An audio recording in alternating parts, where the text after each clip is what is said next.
tem alguns fatores que são elementares e que estão diretamente ligados à economia agrícola. Eu falo principalmente a respeito da produção dos principais players internacionais, incluindo aí a questão da pecuária, incluindo também a agricultura. No caso, nós falamos agora, ou começamos a falar, inicialmente da Argentina. A Argentina tem uma estimativa de produção, de acordo com a Bolsa de Cereais de Buenos Aires, de 52 milhões e 500 mil toneladas para a soja, 50 milhões para milho. Esses números são ligeiramente abaixo, de acordo com o Departamento de Agricultura norte-americano.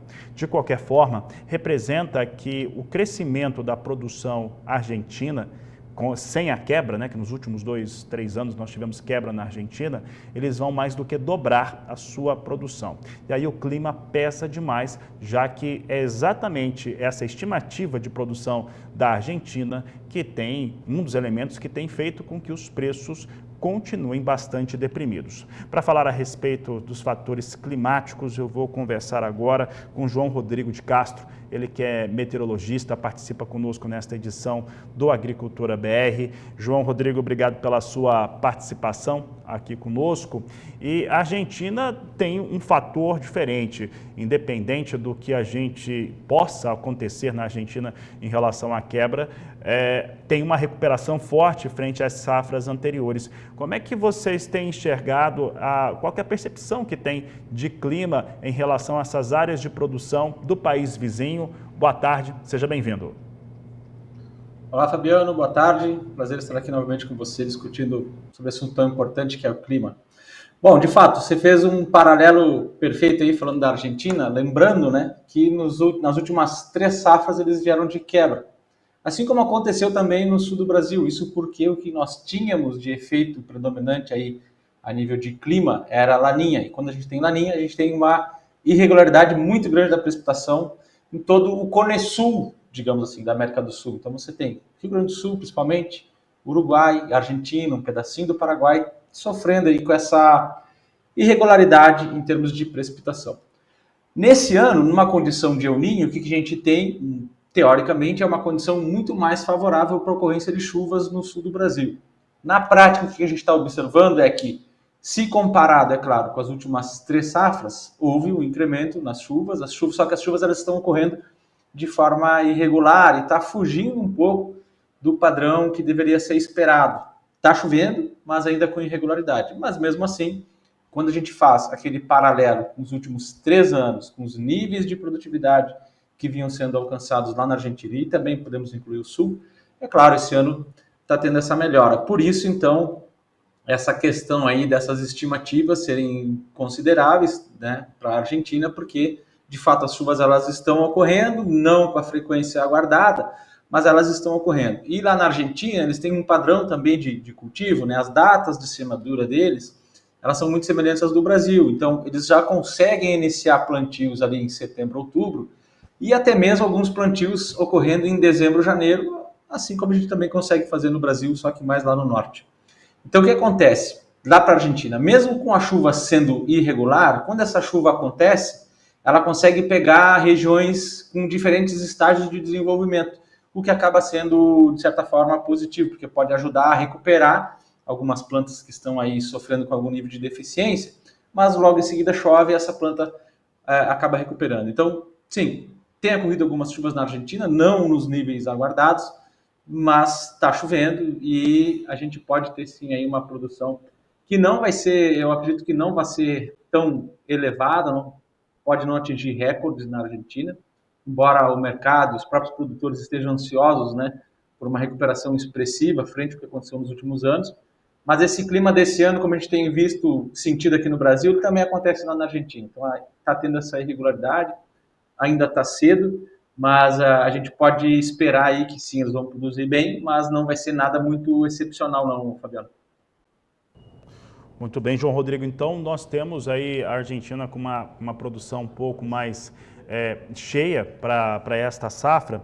Eu aproveito para perguntar para você a respeito dos fatores que você acabou de citar, que são determinantes para a produção na Argentina, no sul do Brasil, que é o El Niño, que é o que está vigorando atualmente, e a possibilidade de laninha. Tem se especulado bastante a respeito do que pode haver, né? Primeiro, se a possibilidade de confirmação e o que pode haver com laninha. Como é que você classifica essa situação? Então, Fabiano, todos os modelos mais conceituados aí que a gente tem, que a gente lança a mão para fazer as análises, né? Eles já nos estão indicando aí uma alta probabilidade, né? Lá muito próximo de 80%, para que lá no trimestre agosto, setembro, julho, agosto, setembro, a gente já tenha de fato aí uma laninha instalada. Essa laninha, na verdade, ela vai se instalar ainda antes, ainda ali no outono, começando a ganhar intensidade, começando a ganhar corpo. Ainda está cedo para a gente, né, estimar a intensidade dessa laninha, mas a gente sabe que ela vai chegar, porque a tendência está mostrando aí esse resfriamento gradual e constante das águas lá do Oceano Pacífico. Então, vamos ter uma laninha, essa laninha pode afetar aí até mesmo o milho. Em anos de laninha, a gente tem muitas vezes algumas incursões de massa de ar frio acontecendo lá em meados de agosto, e você vai lembrar, Fabiano, o pessoal de casa vai lembrar de safras passadas, né, do ano passado e da anterior, alguns eventos importantes que tiveram aí de frios intensos. Claro que é muito cedo, né, para a gente bater o martelo, mas é o padrão comum. Então, o produtor rural, o agricultor, o empresário, ele tem que estar ciente desses padrões esperados. Então, na situação de laninha, já podemos ter alguns eventos de frio fora do comum no fim do milho safrinha. E pensando na próxima safra, aí vem um contraponto bastante interessante. Porque as últimas 3 grandes safras que a gente teve no Brasil foram em situações justamente de laninha, né, Fabiano? Então, agora a gente está tendo um El Niño, que em tese era para ser muito positivo para o sul, mas está tendo essa irregularidade de chuva, e também essa irregularidade está acontecendo no centro-oeste.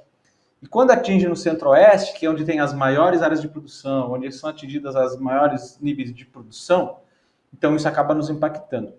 O lado bom da laninha é que a chuva ela tende a ficar mais volumosa no norte do Brasil, dentro da normalidade no centro-oeste, mas por outro lado ela tende a dar uma diminuída no sul.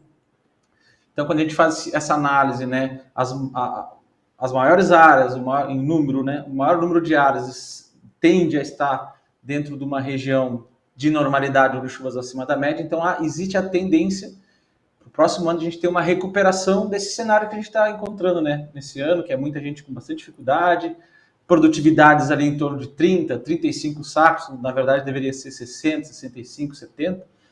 Então, a mensagem aqui para o produtor que nos assiste é que o ano que vem, a próxima safra de soja, a gente tem bons indicativos de que a gente retorne para aqueles níveis que estávamos obtendo nas 3 safras, nas 3 campanhas anteriores, né? Tirando essa desse ano. Então, na laninha, 80% de probabilidade para a próxima safra, Fabiano, boas tendências e ponto de atenção para a região sul do Brasil, porque no resto do país a chuva tende a ficar dentro da normalidade e até mesmo acima das médias, né? Atingindo principalmente lá a faixa norte, aí vai pegar todo o Mato Piba, pega também o Pará, então são áreas aí que a gente tem produções também cada vez mais crescentes. Tá certo, João Rodrigo. Eu só quero falar um pouco a respeito dessas precipitações chuvosas possíveis quando tiver laninha. Temos, então, um regime de chuvas mais intenso na maior parte do país, que pode ficar acima da média. Nós estamos tendo alguns registros em vários estados brasileiros. Rio Araguaia, por exemplo, está com dificuldades de vazão. Norte do país também tem algumas situações, alguns cenários um pouco mais complexos. O Pantanal sul-mato-grossense e também tem uma parte que é do Mato Grosso, também passa por dificuldades. Esses cenários, eles podem se alterar com o regime do Laninha? Sim, com certeza, porque daí nós temos um regime de precipitação muito mais intensificado. Então, até problemas de logística, né? Esse ano nós encontramos lá nos rios do norte para escoar, né, produção, para escoar safra. Então, esses problemas eles não devem ser enfrentados no próximo ano em consequência da laninha, porque a laninha leva a precipitação mais abundante em toda a faixa norte. Então, você pega, por exemplo, ali no nortão do Mato Grosso e faz um corte na horizontal do Brasil inteiro para cima, então você tem toda aquela grande faixa com essa tendência, né, que é o padrão climatológico, que em anos de laninha as precipitações elas ficam acima da média. Então, Isso aí acaba respingando também, né, ali toda a faixa centro-oeste. Como você falou, a região do Pantanal também acaba se beneficiando. Pantanal sul-mato-grossense, depois você pega no Mato Grosso também. Então, no geral, anos de laninha são mais benéficos para a agricultura brasileira, claro, com um grande parêntese, um grande pesar, falando a respeito do sul, que geralmente na laninha acaba sendo impactado também. E, claro, a gente idealiza, né? A condição ideal seria de um clima perfeito para todo mundo, mas quando nós temos esses dois tipos de eventos, ou El Niño ou Laninha, atuando de forma mais expressiva, os eventos eles são antagônicos no país, né? Então você tem... E o país é praticamente um continente, né? Então você acaba sentindo efeitos diferentes. Tá certo, João Rodrigo. E agora pensando na produção agrícola brasileira atual, nós temos o Brasil que deve ultrapassar a marca de 40% da área colhida com soja no fechamento dessa próxima sexta-feira. Estava lá em torno de 31,5% na sexta-feira passada, enquanto que a semeadura do milho ela já alcançava 60% também no fechamento da última sexta-feira. E essa semana ela é marcada pelo fim da janela, chamada fim da janela ideal de semeadura para o cereal em boa parte do país. Como é que fica o clima, a previsão do tempo para quem está colhendo soja, está plantando milho? Como é que deve ficar esse cenário para esses produtores? Estou olhando para o lado aqui, Fabiano, enquanto você falava, porque eu estava checando justamente os mapas, as condições agora para os próximos 5 dias.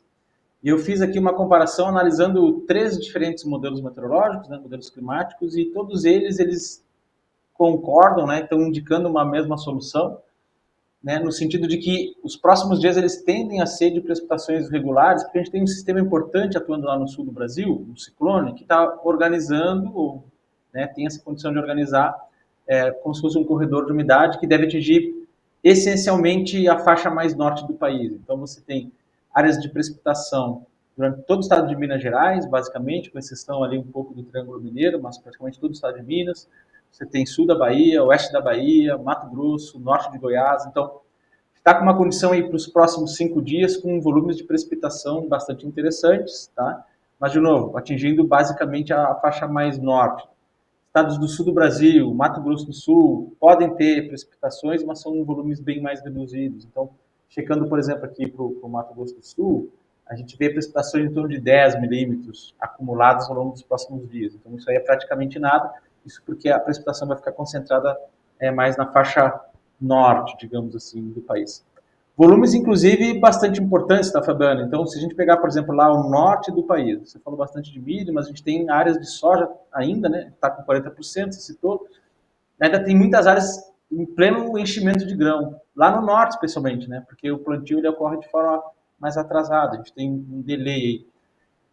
É uma notícia muito boa, porque pelos modelos, a tendência são de precipitações de até 50, 60 milímetros nos próximos 5 dias, pegando todo o oeste da Bahia, pegando Mato Piba de forma geral, né? Então, Piauí, bons volumes de precipitação. Então, é um cenário bastante positivo para os próximos 5 dias, mas, de novo, né? Só que atinge uma parte mais no norte do país, em termos de chuva para recuperar. Por outro lado, no sul, aí o tempo um pouco mais frio.